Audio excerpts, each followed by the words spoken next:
Hi, it's Andy. Hi, it's Dave. It's also Dave from Lowdown, filling in for Kirk. Thank you for the explanation. Saves me having to do it. Welcome to the A.D.K channel. We are looking at, well, I'm not going to tell you what we're looking at. We're going to look at some music videos, but we're not telling you what it is. So, Andy and Dave, that Dave, not this Dave, have no idea about this particular band. But you will get a chance if you don't have a clue who the band is at the end. You can guess. I have no idea if the video comes up with a band name or not. But let's go check out today's video.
Okay, so for those that are at home, me and Dave were messaging, well, talking a little bit there at the beginning, but you won't have heard that because I always mute that section out.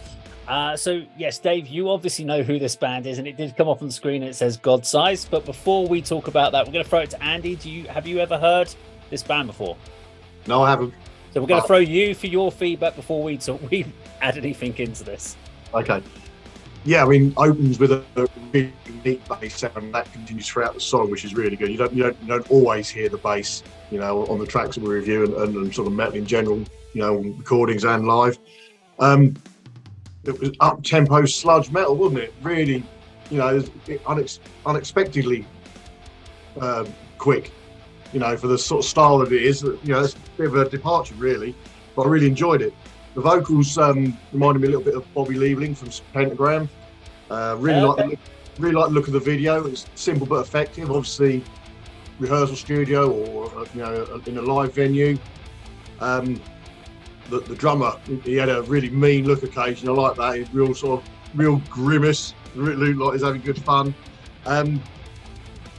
It's sort of very accessible as well. It's the sort of thing you could probably sort of introduce people to if they're sort of looking to expand their metal horizons, because it's got melody, it's got clear vocals. It's not the extreme end of the heavy metal or doom or sludge spectrum. Just a minor criticism, Dave. I'm not a huge fan of solos, although it was good and it wasn't full of wankery and look at me kind of thing. It went on a little bit too long, and I don't like it when it continues under the vocals. That's just a personal preference. But yeah, really good song. Really enjoyed it. I'm interested to hear what Dave says about this band, because obviously there's a connection. I'll be checking it out further. Yeah, I really enjoyed that. Okay, over to you, Dave. So, I don't know where to start with this. Okay, so the band is Godsized. Track is Head Heavy. It's from 2009. It was filmed in Croydon in Scream Studios, which is a studio that I used to play in, and that's how I got to know them. So I rate this band so much for obvious reasons. Not even excluding the fact that the singer has an amazingly spherical facial twine, which we would call a beard.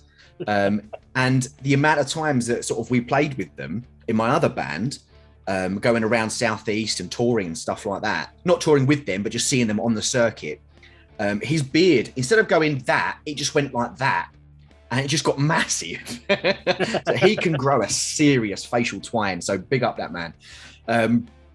I love the guy's vocals because they're super clean, but with a nice rich tone to them. Like for example, I think that sometimes, although they're one of my favorite bands, Miles Kennedy can have sometimes a bit of a shrill, nasally voice when he hits the high notes. Whereas Glenn, the singer, he doesn't necessarily have that, and he does go quite high. And they used to tour like mad. And they've actually they've split up now. Yeah. And they've gone on to another band called Big Mono. And I think there's another band, and I can't remember the name of the other band. Two of them have gone into Big Mono, and the other two went into another band, but I don't think the singer is doing anything anymore. And talking about the drummer, did you see he was wearing Timberland boots? And he's got to do double kick with that. Like, the dude's leg muscles must be insane. But yeah, I really rate that band. They toured with Black Label and supported Black Label on their, I think it was a 2014 tour. Because I saw them there supporting Black Label. Absolutely awesome band. Really rate them. Godsized. Check them out. Yeah. So I mean, the reason I picked it for today was because obviously we knew you were coming on, and I couldn't remember when I first saw you guys. I was like, oh, you remind me of this other band. And I couldn't think of the band, but I knew it had God in it. And I just couldn't think of what the band name was. And I was like, I've got the album. Yeah. What was it? And as soon as I got home, I was like, Godsized, right? Yeah, we're bringing that on because this is one of the bands that Lowdown remind me about. I'll take that, man. Thank you. Yeah. But Hard and Heavy is not my favourite song of theirs, but it's one of the only ones they've got a video for, unfortunately. You know what's weird? Because they released an album, the Crazy Strong and the Crazy Brave, I think it was. I can't remember what it is now. But anyway, the phony, the tough, and the crazy. That's it. Yes, yeah. They released the album, and that some of their early tracks, which I think are personally some of their best, weren't on that album. No. Which was really disappointing. But the album is still absolutely killer. It is. I mean, I the reason I got to hear about them was out of chance that the guy that was producing their album, a guy called Mark Minette, who is the guitarist for a band called Kill to This. Oh yeah. So he was producing, but while he was doing their recording, he was also recording and mixing our album in my old band. Nice. So when we wanted to get the mixes, he gave us a shared drive. And so I went onto the shared drive to pull our downloads off, and in there I was like, well, who's this other band, Godsized? Oh, there's an album mix in here. I'll have those while I'm here as well. So I just downloaded their early mixes. Theft. Yes, but they're out there now. But I was like, man, what was annoying was they sounded brilliant. I was like, why does our album sound so shit? They do sound really good. They so do. Good. And like I say, they went on tour with a Black Label, which just for me was, although I was incredibly jealous, I was like, oh man, like those guys, I was there when they first started gigging. Yeah. And they were always absolutely smashing every single venue they hit. So they deserved it massively. It's a shame they did break up because they were so good. They were just a phenomenal band. Yeah, agreed. There we go. That is Godsized and Hard Heavy. Now, if you like this video, please do like, share, and subscribe. And we will, of course, see you on another video sometime very soon. Take care.